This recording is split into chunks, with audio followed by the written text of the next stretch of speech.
I'm Jay Fox, and our guest today is New York Times best-selling author, Dr. Donna Wick. It is such a pleasure to have you all the way from Houston, Texas today. How are you, my dear? Oh, fantastic. It's nice and warm here. It's 76 degrees. Well, you just go on bragging about the weather because it is not 76 where I am. In the lovely state of Ohio, unfortunately, it is cold and we are ready for winter. Yeah, but you've got the Rock and Roll Hall of Fame Museum, so you know. We do. And we have the Ohio State University Buckeyes. So That's right. Go Buckeyes. Absolutely. Lots to be thankful for this Thanksgiving. Yes. Dr. Donna Wick has a new book out. It's called In Search of Glue, Finding Yourself After Losing Your Way. How long has it been since you published the book before this one? Before Search of Glue? Yep. So I published books in 2006. They were spiritual books, the I Am messages and meditations at the speed of life. So I did those in 2006. And then I had a life event that made the book In Search of Glue necessary. Let's talk about that. Prior to the life event, what was life like for you? What were you doing? Yeah. What was your life like? So I was banking. I had my own PR agency. I was the it girl. I was the go-to girl. I represented very high-profile clients. I had a huge staff, huge offices, gorgeous offices, very, very impressive. I booked talent for American Idol, The Voice, America's Got Talent. I had my own talent competition called Texas Star. I mean, I was hitting on all cylinders. I was doing phenomenal. And I was very, very honored to be one of those judges in that Texas Star competition. Yes. So next to Matthew Knowles, Beyonce's father, and a lot of other people. The late Johnny Salinger was with us. It was a magical time. It was. So, and what happened? Well, you know, it just, and I'm so glad, first of all, thank you for having me on, Jay. You've been a dear friend for years, even though the miles separate us. We are so connected by our hearts. We are. I just love you. I love you. I love you as well. And thank you. And I'm so happy we're doing this right at the holiday times, going into Thanksgiving, leading into Christmas, leading into New Year's. You know, very significant milestone markers in a person's life, or can be, and also that can trigger depression, even in the best of us. Right. And so in my life, I just noticed that I was not myself. And I kept telling everybody, I am just not doing well. I'm just not myself. And I noticed I started crying more. I started crying on my way to work, crying on my way to home, crying in between seeing clients. And but I could not tell myself I was not happy, because what in the world did I not have to be happy about? Now, my relationship at the time was not good. It was not good. I did not know how significant it is, how devastating it can be to be around toxic people, even at the dinner table on Thanksgiving. I did not realize how much weight a toxic relationship can have on your soul. And so I noticed I started getting angry at myself. I started chastising myself, stupid, how could you make this mistake? How could you? I was making a lot of mistakes. So, and so you were not kind to yourself. I was not kind to myself. I was brutal to myself. And, with depression, is what I learned later it was, I guess I really didn't understand depression myself. You know, I just thought it's like, you know, I've always been a, you know, pick yourself up by your bootstraps and go. I'm a Texas gal. Grab the bull by the horns and let's go. Yep. And people started noticing something different in me. And they all said, oh, you know, she's just stressed. She's just stressed. And I was definitely stressed. You know, we had billboards all over Texas, and, you know, it just, I mean, it was a stressful business. And like I said, I was making a lot of mistakes. In the PR world, you cannot make a mistake. You cannot make a mistake on a phone number or on a person's name or on the date and time of an event. And I was making lots of mistakes. And it was like, just, you know, take some time for yourself. But that wasn't enough. Were you aware at the time that depression is not necessarily a state of mind, but rather a chemical process in the body? Or were you just off your game and not understanding what was happening to you as that was it. You didn't know what was going on? I did not know. Now I knew of depression. I had, you know, represented clients that were psychologists that talked about depression. Sure. I was just, you know, how could it happen to me? I mean, you know, I'm doing well. Success doesn't equal mental stability. And so you tend to think, well, you know, what do I have to be depressed about? I actually didn't know it was even the word depression. I'd actually gone to see a psychologist, a psychiatrist. Okay. And I said, I am just, something's wrong with me. I'm just not happy. And I have everything in the world to be happy about. Not even he said, have you ever been depressed? Or are you familiar with depression? He didn't say anything. He said, you know what? There's a new medication out, and why don't you start taking that? And it actually will numb you to some of the slings and arrows I was experiencing in my marriage at the time. He said, it'll actually numb you to a lot of those insults and the isolation and the narcissism and all that. And so I remember leaving his office. Taking the medication? I did. Okay. I did. I remember leaving his office with the prescription in my hand thinking, is this where I've gotten to? That I actually need to be numb in my relationship to function in my professional life. Okay. Unfortunately, that medication had a reverse effect. As some medications do. And, you know, it's in the treatment of depression and anxiety, a lot of times the medicinal treatment is trial and error. And it is. It's a very fine line between what can actually prevent an episode versus what can trigger an episode. So in this particular case, you began taking the medication. Yeah. How many weeks from the time you started taking that medication elapsed before you had what you refer to as your life event? And we'll get to that in a minute. A couple of months. Okay. So normally with medication, it takes about 6 weeks for it to build up in the bloodstream and start having an effect. So we're now 6 to 8 weeks into it. Yes. And you had to leave. You had to go somewhere. Yes. Well, I actually called the psychiatrist's office because I was given a 90-day supply.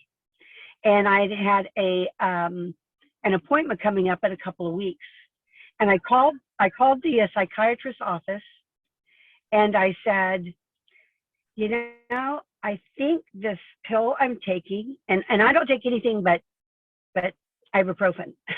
So I said, I think this medication is working in reverse. And I'm having very dark thoughts. I'm having bad thoughts. She didn't ask what bad thoughts. She said, you know, I see you've got an appointment coming up in a couple of weeks. Talk to the doctor when you come in. And that call, in a couple of weeks, and you're having dark thoughts, dark thoughts. which that's called suicidal ideation. Yes, yes. But yet She didn't even ask it. You were put on pause. Take 2 aspirin and call me in the morning. Yes. Right. Yes. So what yes, happened? She nearly cost me my life. She nearly cost me my life. Yes, very much so. So you've now been put on hold, if you will, by the treatment provider that you trusted, and now you're adrift. What was the next action step that you took? What did you do next? Well, of course, the goal is to get out of the pain. Right. And that's why people drink and drug every day, to change our state, to get out of the pain. Levels of pain are completely subjective. So, and so I remember 2 girlfriends came in on a Thursday, and they just dropped by. And of course, I was in my office crying. And they said, "Hey, Donna, you've got a couple friends out in the reception." So I slap my face and I go out, "Hey, how are y'all?" Right. But these were 2 very healthy women. They were mentally stable. They were in recovery themselves. They went to CODA groups. It's Codependence Anonymous. And while we were talking, we ended up having our conversation, and then they were leaving. And one said to the other as they were walking out, "I don't think Donna is doing well." And the other one said, "I think she's distressed." Did you feel the energy? Yeah. I think I think she's distressed, and can't you just feel the energy in that office? She's got a lot going on. And they go, "Yeah, you're right." And they got in their car and left. They wanted to come back in and ask me, "Are you okay?" And of course, in my business, I'm the giver, not the receiver. So no one is really around me asking, "Am I okay?" Everybody's wanting, their spot on TV. They're wanting their article in People magazine. They want to be on American Idol. No one's asking, "Are you okay?" And nor should they. But it would have been helpful. And then Friday, I went to lunch with my girlfriends. Now, these are friends I could say, "Hey, I'm losing my ish," right? But when I got there, it was 3 girlfriends, and each one of them had something to celebrate. One was celebrating a new house, one was celebrating a new job, And so I didn't want it to get to me and say, "Yeah, I'm about to, my head's about to snap off my neck and splatter all over the ceiling, and I'm losing it. I'm losing it." So when it got around to me, it's just like, I'm just so happy to be here to hear all of your wonderful stories. So you had to put on a facade in order to get through that experience. So you're doing it at work, and now you're doing it in your leisure time as well. Yes. Okay. Yes. So, and the thing with depression is, if you have a broken arm, everybody can see that. If you've got an aching back and you're wearing a back strap, people, they can see that. When your soul is wounded, when your spirit is dry, you can't see that. You have to be a little more intuitive. And I think the progressive theme through this interview is if you know of someone, if you think of someone, if you think someone's just acting a little bit different, just ask, "Are you okay?" Yeah.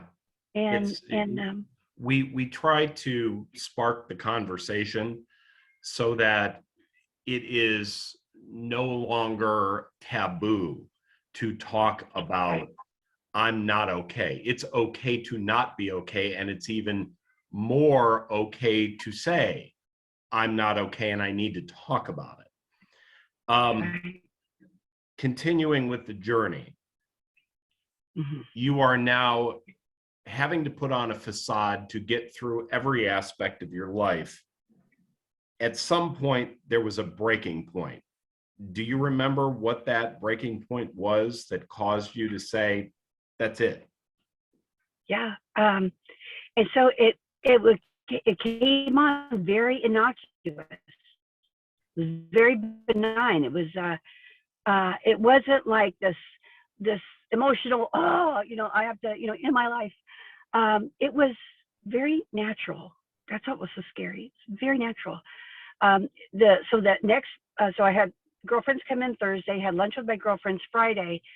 Monday was President's Day, February 20th, 2017.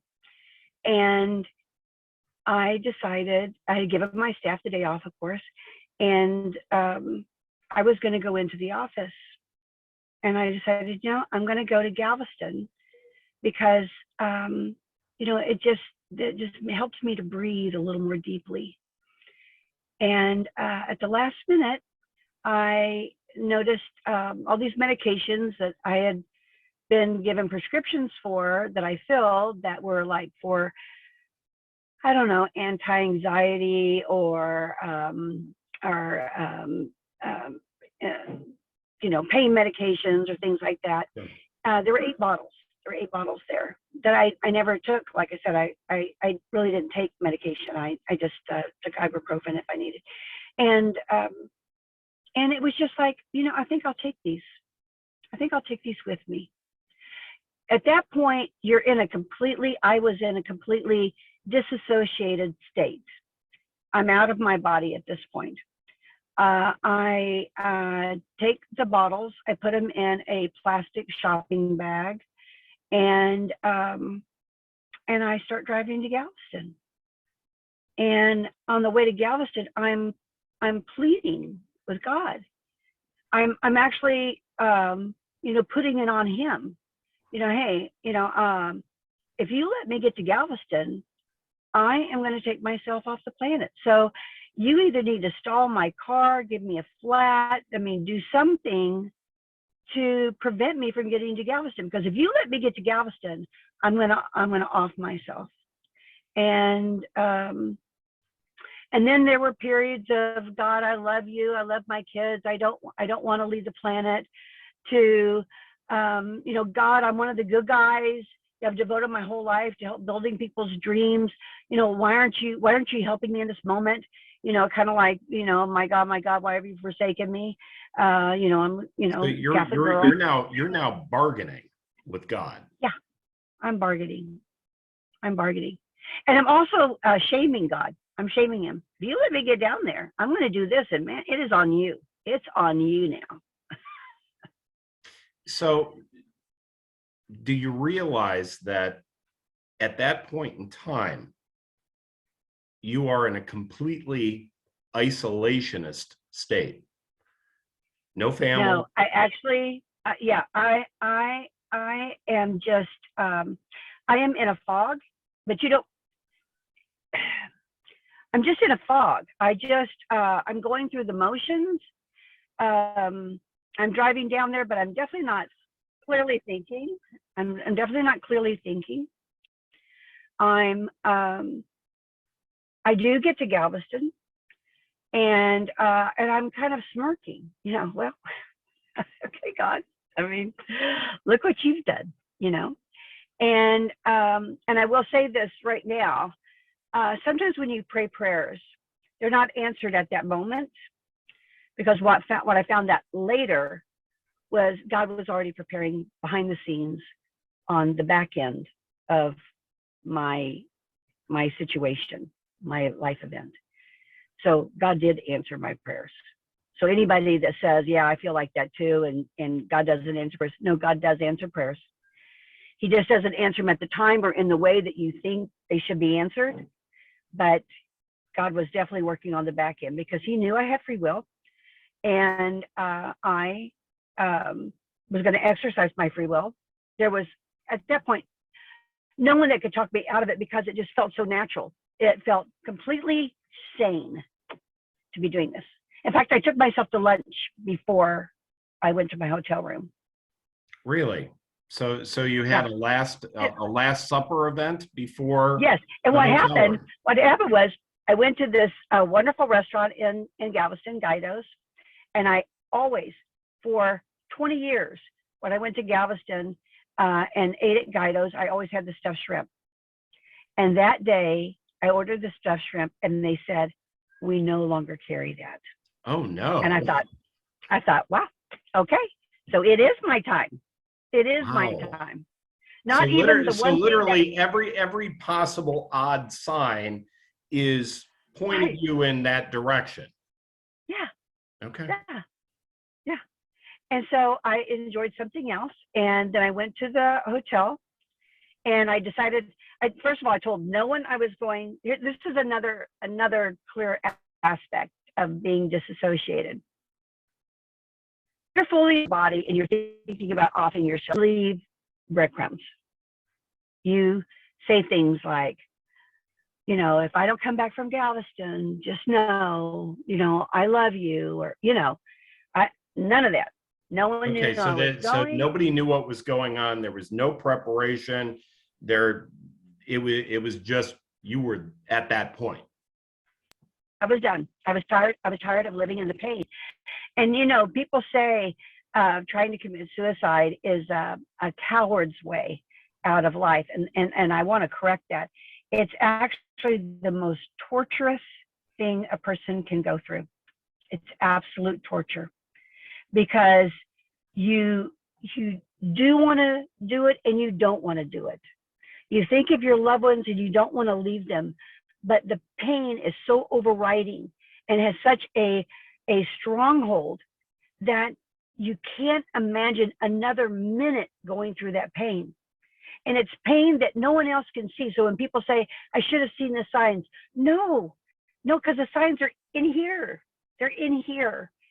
And so we don't readily see them. So if anybody's lost someone to suicide, please don't beat yourself up, because, you know, you could go back and dissect, oh, you know, when he did that, I should have known. No, because we're hiding it. We're hiding it because we're trying to operate in the world. Right. So we're trying to modify our behavior every step of the way to not stand out in the world. We're just in this pain. We're just trying to appear. And also normal. there is that shame and that stigma that comes with just having problems.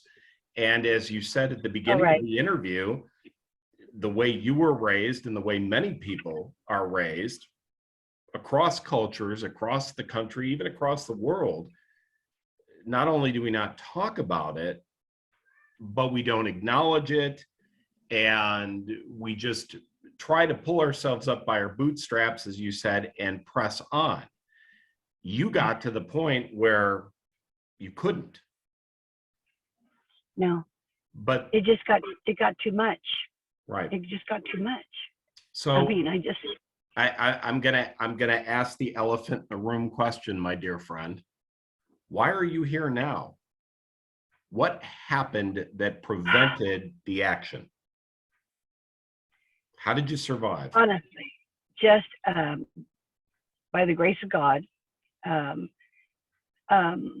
remember going into the hotel to get my room key, a hotel I never stayed at before, because when I went to Galveston, I always ate at the same restaurant. I always stayed at the same hotel. And so the front desk clerk asked me, are you here for business or pleasure? And I said, I'm here for business. Yes, no pun intended. You sure were. Right. So I went up to my room, and I had bought a bottle of champagne, and I laid out all of my bottles of medication, you know, hydrocodone, Oxycontin, just anything I could find. Yeah, just those two alone will get the job done. That's a toxic mix. Yes, you're so right, Jay. And I laid the bottles out. I took the cap off each one of them, and I put them in my hands, a full bottle, threw my head back, doused it with champagne. Of course, the fizziness in the champagne, you know, came out all over my mouth. I've got champagne dripping down. It's totally bohemian. I am just not in my right mind. Before I took them, I did write 3 notes. I wrote a note to my son and a note to my daughter. They both said the same thing. I'm tired. And they had a very large extended family through their dad and their stepmom. So I thought, they really won't miss me because they still have a, great stepmom. They have their dad, they've got siblings, So it's not like I'm leaving them alone, but again, So totally you're trying to dissociated. justify. You're trying to justify Right. it. Okay. Right. And then I left a note from my banker because she was always so good to me. She just helped me grow my business.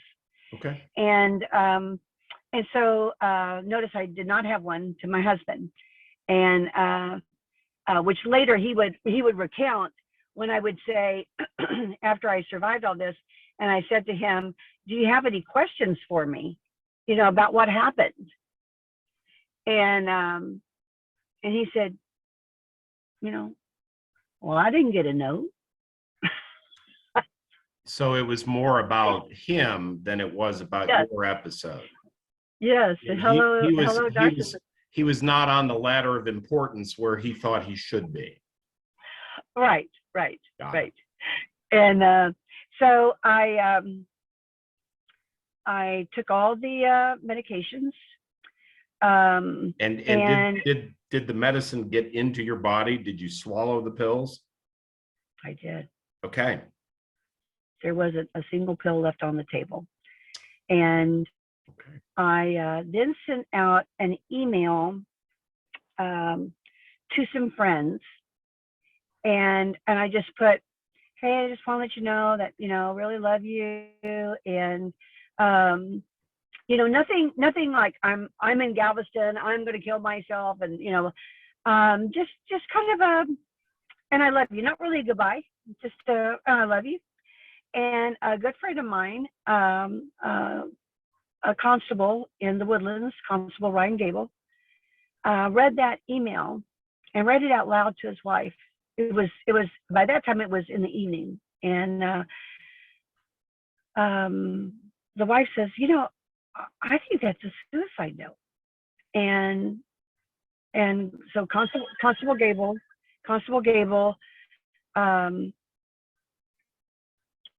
pinged my phone and saw that I was in Galveston, and it had to be within moments because I turned my phone off. So he had to ping me just seconds before I turned my phone off. And he saw that I was in Galveston. He contacted my children, and he said, "I think your mom is in trouble." And my son was giving a speech. He was accepting an award for his business. And, my kids are successful. I was successful. Everybody was supposed to be happy and successful. And he said, "Well, your mom is in Galveston." And they're like, "What?" And so he called the Galveston Sheriff's Office, and they found my car at a hotel. And when they found my car, they let my son know what hotel. And my son called the front desk clerk and told them to break down the door of the hotel room, which they said they could not do. They cannot do that. And he stayed on the phone and convinced them. And sure enough, they did go over there, and they opened the door about the time the EMS arrived, and I was already gone. I was gone. They had to revive me to put me in the ambulance, because if you're dead, they don't put you in the ambulance. They Right. call coroner.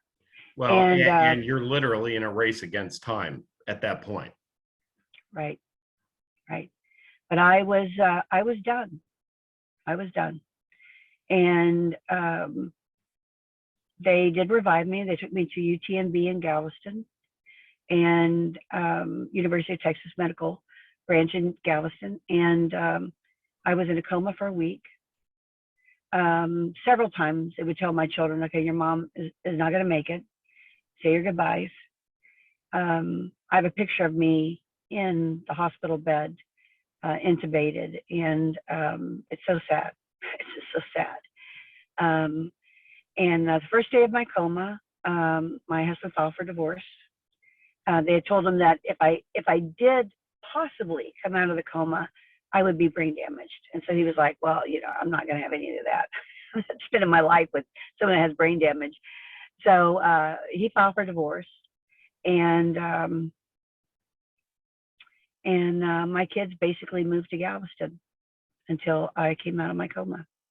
When you came out of the coma, did you know where you were? Did you know what had happened? Or were you at that tabula rasa moment where you literally were starting from scratch?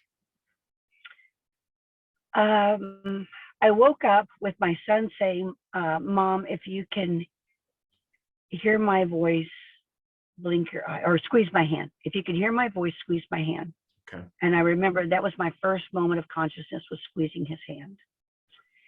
And then when I opened my eyes,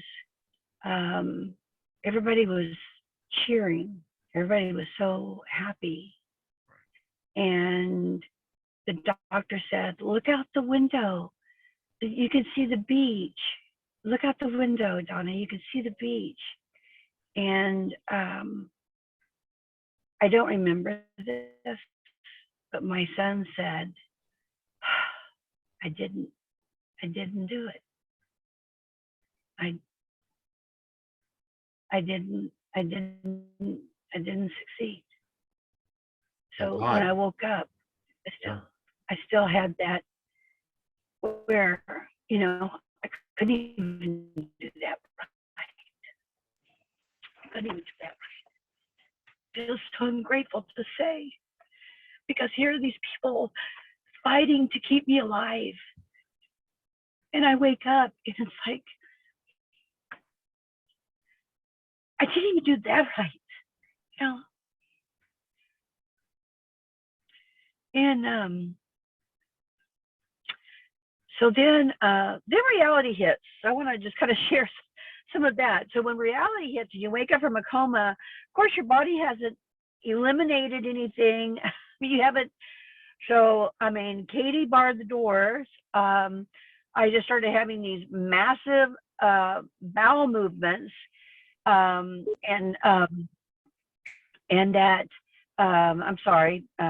these massive bowel movements, and because of all the chemicals and everything was bright orange. It was like nuclear looking. And then I started, coming out of it more. And they told me that, when somebody attempts suicide, they have to go to a psych ward to be evaluated. And so my children had been fighting for several days to get me in this best psych ward, close to where they lived. We all live about 15 minutes from each other, fortunately. And so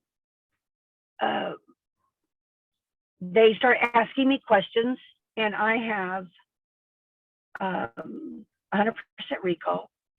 I have no signs of brain damage. I'm like back to myself. I'm back to, at that point, I would say I was back to Monday morning before I drove to Galveston. Okay. I was that person. And people were cheering, rallying, you're great. This is amazing. You're doing so well. And I wasn't quite grateful at that point. You didn't feel that you were doing well. I didn't feel like I was doing well. You were still punishing like I had yourself. Not succeeded. Yeah, you were still punishing yourself. And I remember somehow during this, I guess they called Dick and said, hey, they don't know he's filed divorce on me. They called Dick and said, hey, she's out of her coma. He comes into the room. The first words he says to me is, wow, you have really made a mess of everything. Ooh. And at that point, I'm glad you're alive, not I'm happy to see you. You've made a mess of everything. Yes. Okay. And I start crying uncontrollably. And my son grabs him and says, no, you're not going to do this to her anymore. And escorts him out the room. And all during the time I'm in the coma, my son and daughter are telling everybody, do not say anything negative in that room. Do not talk about she could die, or she's on death's door, or say your goodbyes. Don't say anything like that. We think she can still hear, and I want everything that you say to be positive. So, you know, my kids were there. They were rooting for me. Of course, today I feel not shame. I feel guilt that I traumatized them. That wasn't my goal, to traumatize them. My goal was to get out of the pain. And like I said, that's not cowardly. It was torturous, because you're really thinking about it. You're exercising that free will. People say, don't make a permanent decision on a temporary problem. And that's like telling a very angry Texas woman to calm down. It's not going to happen. There are a couple of things you don't do, and you don't tell an angry Texas woman to ever calm down. So telling me, you know, temporary problem, permanent solution, blah, blah, blah, no, just, no, that's like the mental health primer, on mental health strategies. So just wasn't what I wanted to hear. And so they transported me to Cypress Creek Hospital, right off FM 1960 in Houston. Absolute fabulous place. Now, there were people there that were suffering from alcoholism, drug addiction. I came in very late at night, and I remember the very nice young man coming in and doing an intake on me. And again, just to let you all know, a lot of people think it's this Lana Turner, like spread out all over the sheets, and you've had committed suicide, and you've fallen into this beautiful deep sleep, like Cinderella, first of all, when they found me, I had vomit all over my face and all in my hair, and it was orange. So I had this orange vomit all over my face and hair and clothes. I get to do my intake, and I have a massive bowel movement as I'm speaking to the intake person, and I tell him, excuse me, I had just had an accident. He said, let me get a mop. I said, actually, it's not going to be that simple. And it's not going to, a mop is not going to be enough. I mean, we're going to need a shovel. And so I got through that. He got through that. And I had my little room. And the next day we started talking. We started meeting for group therapy. First time in my life, I heard the word self-care. Okay, so I'm 65. All right, so when I grew up, this was not the self-esteem generation. This is like, if you get out of line, I'm going to beat your butt with a belt, Right. So I missed the whole chapter on self-care and coping skills and things like that. So in the group session, they're talking about self-care, and I said, I am actually calling bullshit on it. It is not a thing. I mean, I'm a learned woman. I'm a worldly woman, and yeah, I mean, no, I just don't buy that. So she actually had to show me in books where self-care was actually a reference. As we started talking about self-care, it moved. A lot of people think self-care is taking a bubble bath, having some downtime, maybe doing a meditation, and those are part of it. But the real self-care, the self-care that gets you out of the rut, The self-care that gets you out of the rut are self-care strategies like setting boundaries and that positive self-talk and how to feed your mind and how to feed your spirit. And boundaries, that's often confused where like somebody tells somebody else, you're not going to do that, not with me, you know. No, it's not putting on somebody else what they can and can't do. It's about how you're going to allow people to love you. Right. So if somebody's gaslighting me or being passive aggressive, then I have to set that boundary that I'm not there to play that. That's not acceptable for me. So how difficult was it for somebody who is, and I'm going to put this in football terms, and I think you'll get the reference. You were always a person who you were on offense all the time. Now suddenly you have to flip the script and you have to play defense, and you're defending your id, you're defending your boundaries, you're creating this moat around your castle, if you will. How hard was it to go from offense to defense for you? It actually took several years. It's not an easy thing.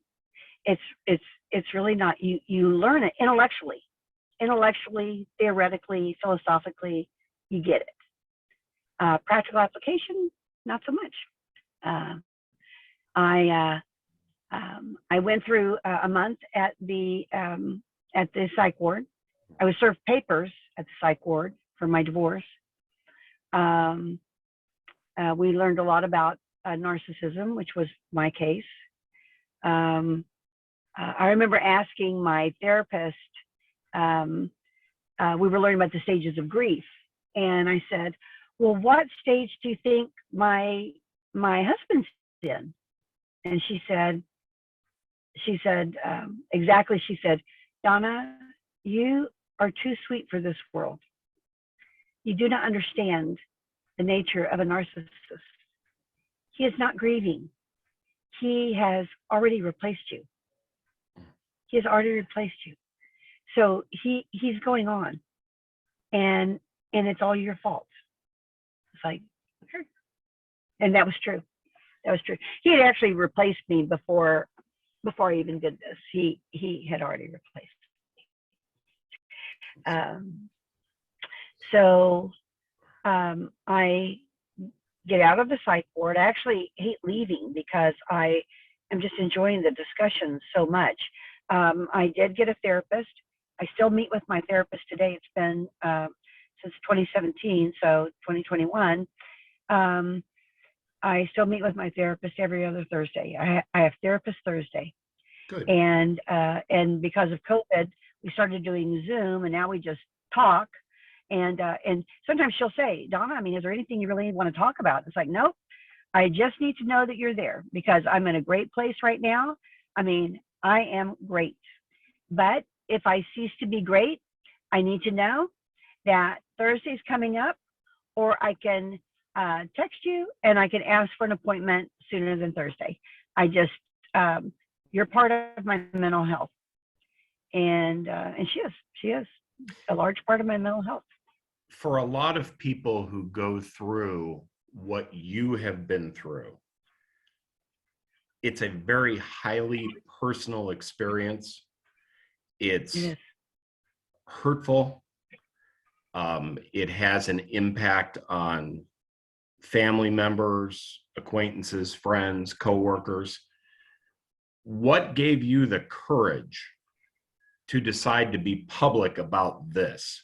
Because for somebody that has made a career out of being in the public eye in a positive way, this was a roll of the dice. Why be public? I had a friend tell me, Donna, don't tell him you were depressed. Tell him you had a heart attack. People understand heart attacks. I said, no. I'm going to have to be authentic. I actually didn't set out to write a book. My first year, I immediately got involved with another narcissist, and but I was able to eventually recognize that and put an end to that.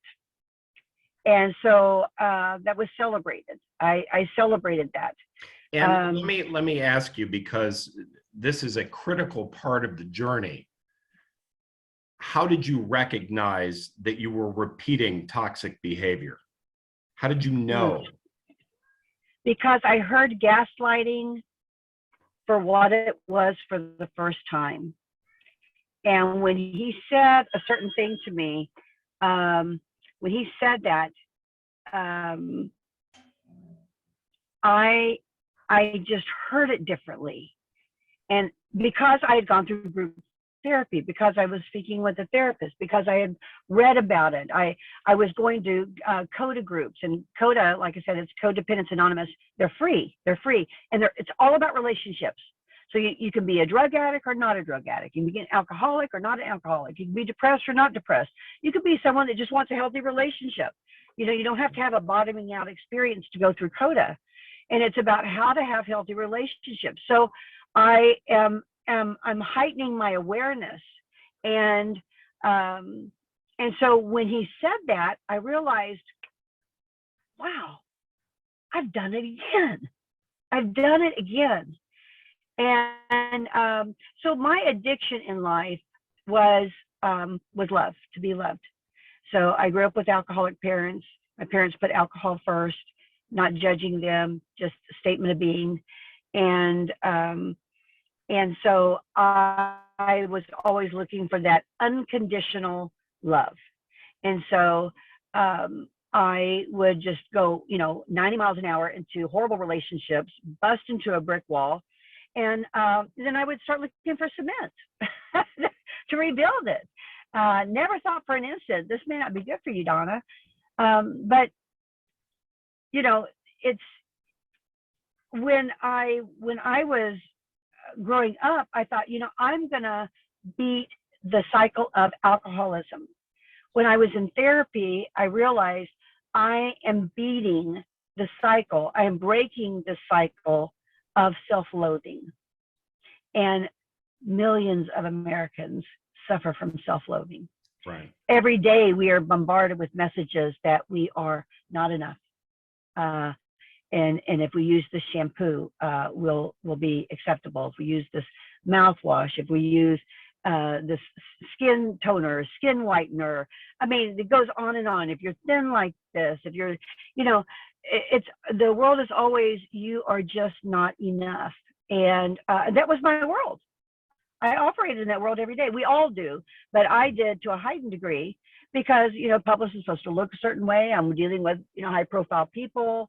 I remember sitting down with a client and him commenting about how my nails were chipped that day. And it was in a very shameful way. And the rest of the day, I kind of held my, I didn't show my fingernails to anybody because I had this condemnation. And now, I'm actually at that point where, and you're there, you're already there, but I'm at that point now where I actually do not care what people say about me. And that is massive. I have such freedom now because I'm just being me. I'm just being me. So is that epiphany, that revelation that you are in fact enough, is that the glue?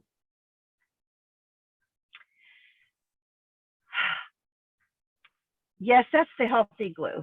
The book is called In Search of Glue, and it comes from a quote that says, "She was a broken doll looking for a man with glue."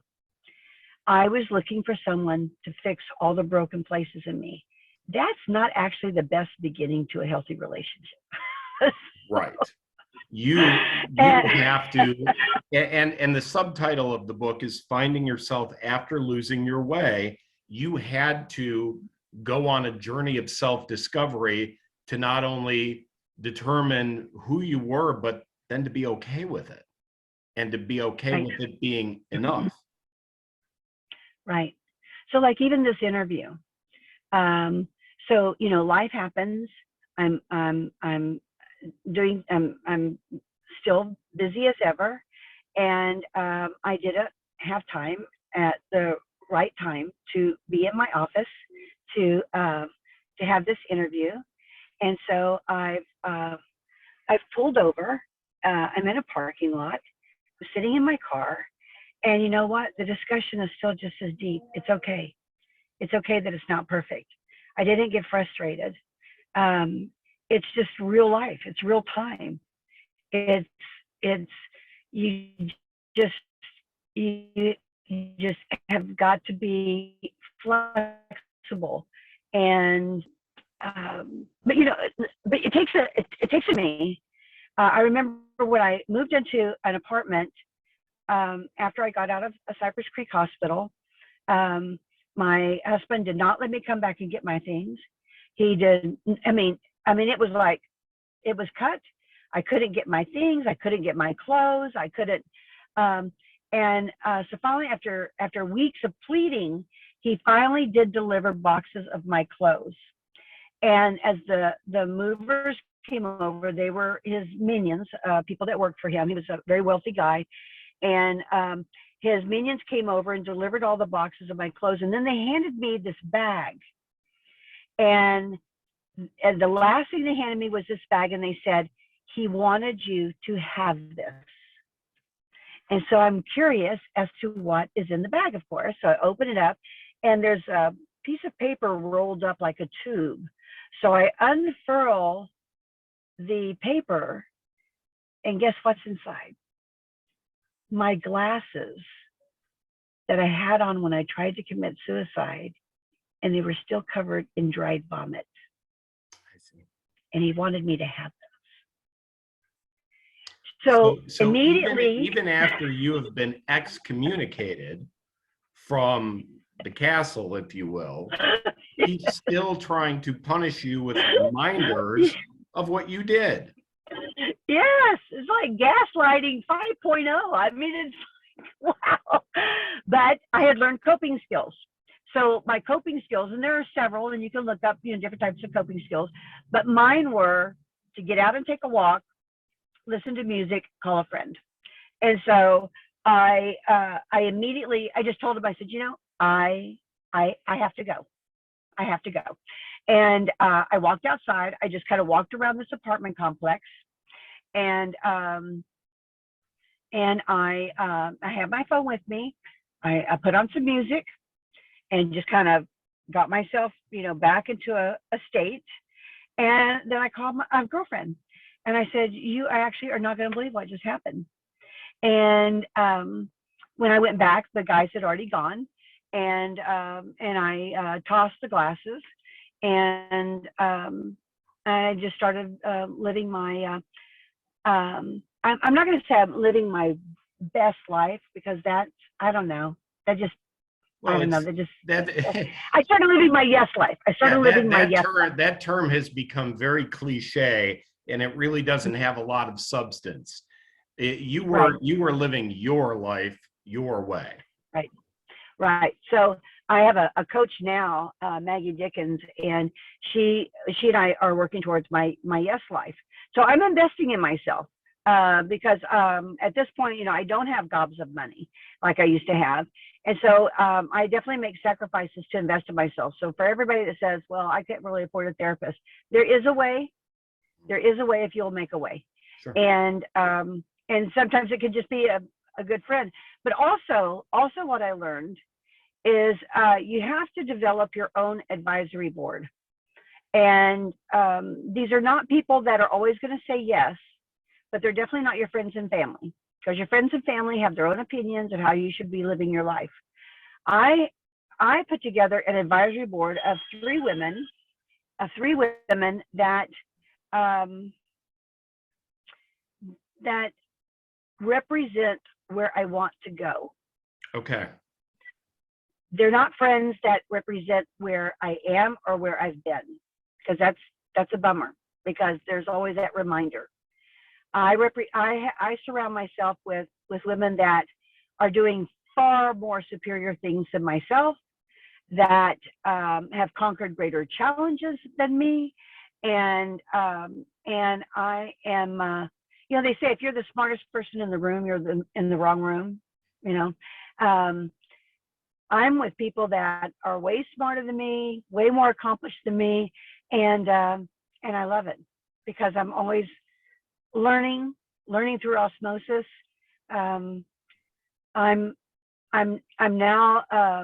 you know, like I said, I live my yes life. It's things I'm saying yes to. I'm doing the things that I say yes to, and that's great freedom. Well, and the courageous act is telling the story, and the book frames the story. It discusses where you were before, during, and after. But the other part of the book that is exceptionally important is it provides some hints and some guidelines and some advice as to warning signs and coping mechanisms and the value of therapy and things that ordinary individuals can do on a daily basis to engage in positivity and self-care. So right. It's definitely, it's just kind of telling my story, which everybody can relate to certain aspects of their own life. But then there's the how-to. There's the how-to. It's how to move yourself and how to, you know, I'll say about the book that I didn't write the book till 3 years later. Right. And only because I had people reaching out to me on Facebook, and I was very transparent on Facebook as to what happened. And I remember a very notable person in the community where I lived wrote and said, "I'm so glad you shared your story about depression because there's someone in our family that's been depressed for like 15 years. And we're hoping that, you know, this helps that person."